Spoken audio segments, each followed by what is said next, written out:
Hi guys, today I want to show you how to use Sytrus. I love this plugin. It is just so good and the possibilities are endless. So I'll start off with this bit. You got volume, LFO and pitch. Volume is just, well, the volume of the plugin. If I go, that's just the volume. Pitch is, it's just like a pitch wheel basically.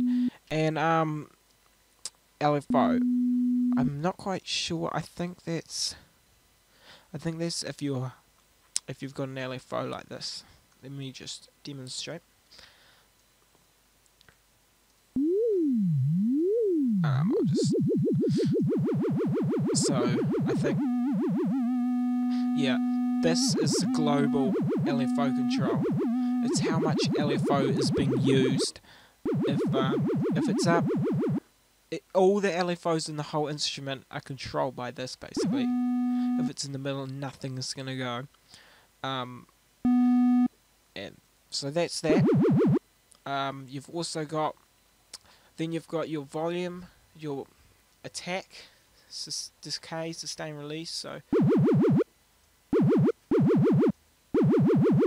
I'm not quite sure how that works. You might have to do in here. Just click that. Yeah. So you have to have an internal envelope going. So this controls that. And then this is for filter. And you also have to have an internal filter LFO going. I'll just turn that up. So maybe, put no decay, actually some attack.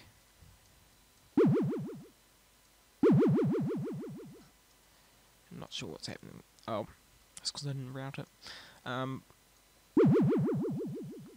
Yeah, see that?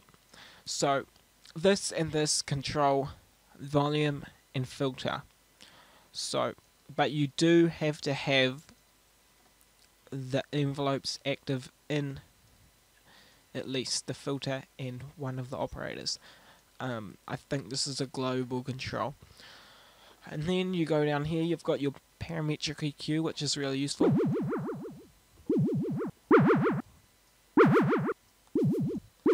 And then you can sweep the bands, which is really useful. Then you've got quality. You have modulation, which I will show you a bit in a minute how that works. Then you've got unison, which is quite cool. So just, there's so you've got volume of each individual harmonic it's adding in. Then you've got pitch. That's the pitch of each individual harmonic it's adding in. If you put it right down, it's just adding the same, so it doesn't sound any different. Then you've got sub, which is adding more sub harmonics in. Then you got phase, which is just, I assume, the phase of each waveform that it's adding in. And I think that's how much it's following this. So you can have this follow a waveform, which is pretty cool. Yeah, I think I showed you quality before. You can go right up to 64 HD. Then I'm not sure what all of this does because it's never worked when I've clicked it. It doesn't seem to work. You might need to consult the manual for that. Okay, moving on. We come to the operator. So this is operator 1. As you can see, I've got this on a saw. I'll just put it on saw, and at the moment you can hear that because I've got an LFO on. So I'll just put it back to default. So that's just default. Okay, so just starts off at default with a sine wave, which you can adjust with the shape, or you can just drag this sine wave. Doesn't really matter. Another thing you can also do with it is press the oscillator tab, and you can edit the harmonics, which is pretty useful and really handy. Okay, I'm not really that good at harmonics, but hopefully I'll get better and maybe make a tutorial one day. Okay, next you have tension, which is how much tension there is on the wave. Then you've got skew. I'm not quite sure what this is.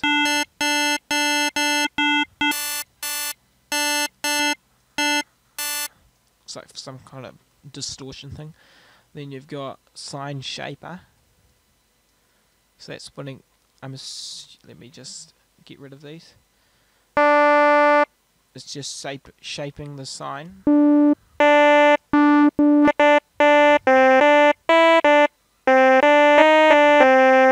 You can see there. You can probably do quite a cool thing with like. Oh, you can only have it on sine. It looks like. No, you can have it on ramp as well. Then you got noise, which is how much noise it's adding in with the wave. This is quite useful for like trance sounds or something where you want noise. And then you got pluck. And while I'm on the subject of pluck, I will show you how to control it. If you go to envelope for damp, you make sure it's on the damp tab, then you make your own custom envelope, and it's not working. It's freezing up. You can control how it's going to be, like attack.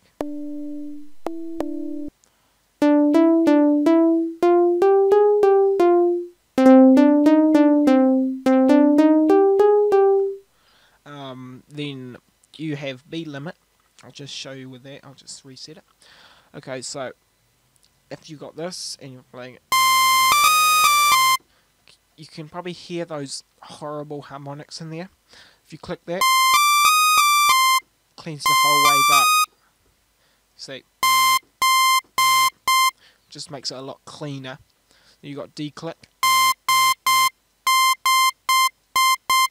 That's if you got a real click on the wave. It happens more when you've got unison. And then you've got center. And I'm not quite sure what that does. It might be something to do with unison. Then you've got the pitch.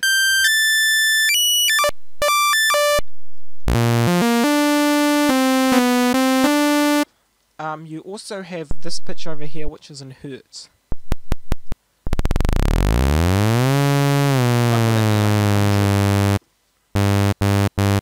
I'm playing different keys on the keyboard, but it's still playing the same. This doesn't change no matter what octave you're in, it's always the same. So if you're using FM synthesis, you can use it like an LFO that doesn't change pitch.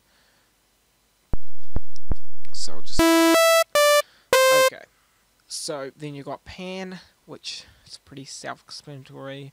I assume if you've got FL, you know about pan.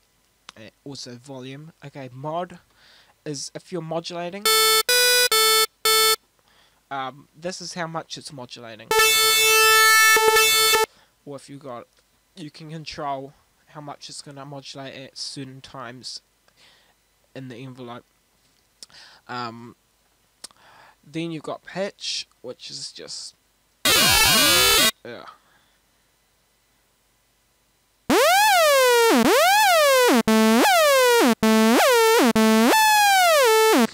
it's just normal. So you got envelope on that. Phase, which changes the phase of this. If you know what phase is, you can maybe just Google it. Then damn, I already showed you that. Okay, so you have LFO on the bottom tab, which these all share. LFO will control like the pan going backwards and forwards. It will control everything else as well. You got key, which I think is see, you can have like it panned if you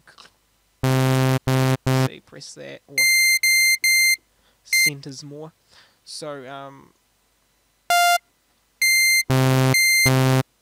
yes, so you can make different things happen when you press a key, different keys, so you can make completely different sounds on each key, which is really useful. Then you have velocity modulation. My velocity is always here because my keyboard is junk and it doesn't have velocity control. I'll just demonstrate though by going MIDI settings, velocity curve, and I'll just pull that down.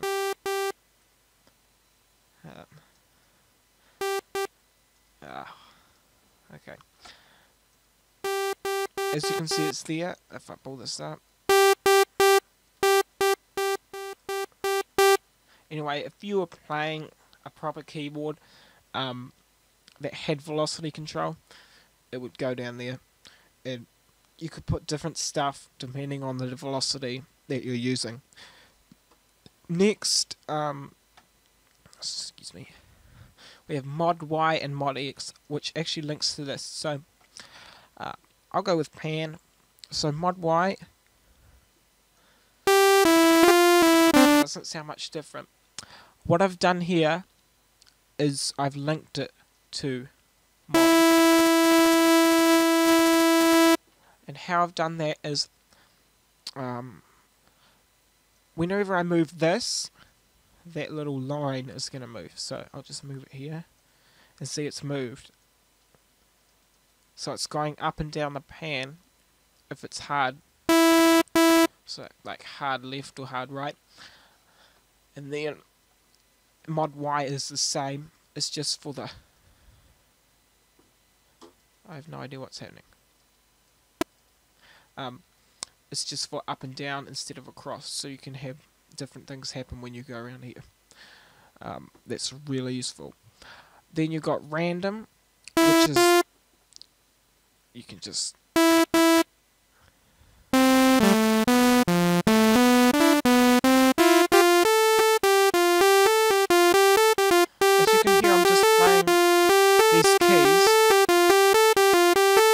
But the pan's going all over the place because it's random.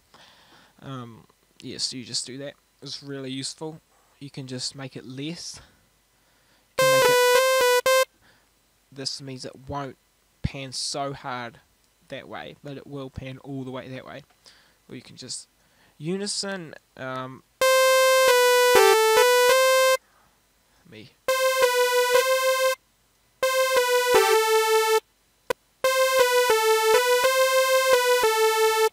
Not sure quite what this does. I think it links to the unison. Anyway, moving on. Modulation. If you want to modulate one by the other, you can do it here. Say I want to modulate 1 by 2. I can just do that. And I'll turn 2 down. If you don't know what FM synthesis is, or FM modulation, there is a lot of videos on YouTube or anywhere about it. So you can just Google one. I won't waste time explaining it.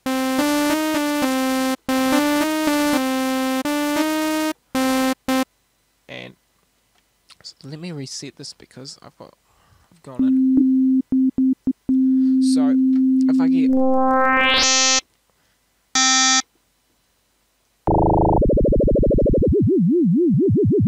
This is effectively acting as an LFO.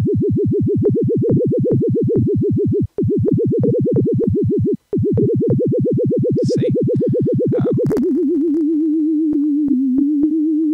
But as I go up, you'll notice it gets faster and faster.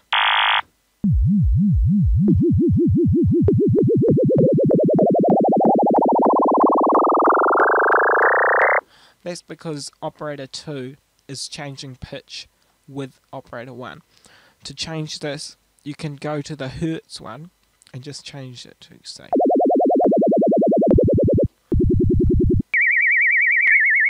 and you'll notice, even if I go down a key, like there, the modulation always stays the same speed.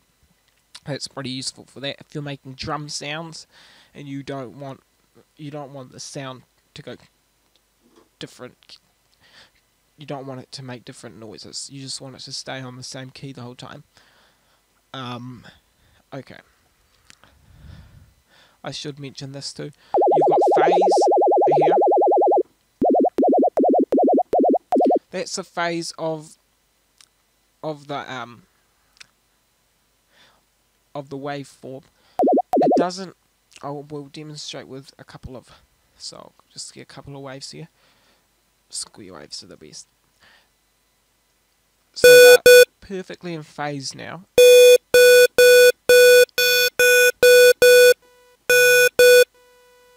See, as I change it, they get out of phase. The annoying thing about it, it doesn't update in real time.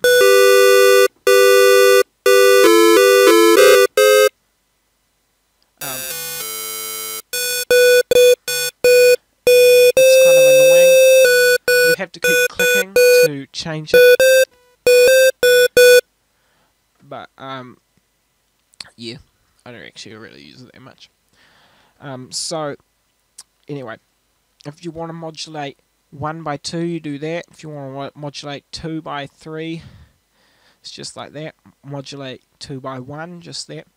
This is the one that's being modulated. This is the one that's modulating it.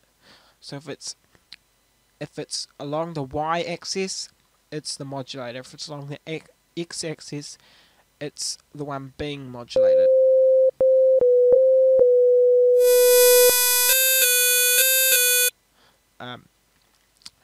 Okay. Then you've got this menu here, which you should probably be able to. You just got effects, presets, unison, chorus, reverb. Then you got oh no, it's paused up. Then you can import presets from Yamaha DX7, which I have no idea what that is. Copy oscillator settings from one oscillator and paste it in the next. It's useful if you've been doing it with the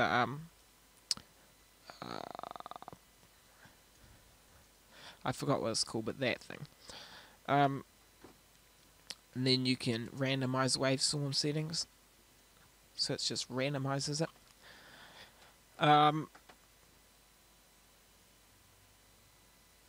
You can morph oscillator to 5, which is pretty cool. It doesn't really work unless I've had something done to them, like that. As you can see, they've been morphed. Next, filters. If you want to route something to a filter, it's just the same as modulation. So that's just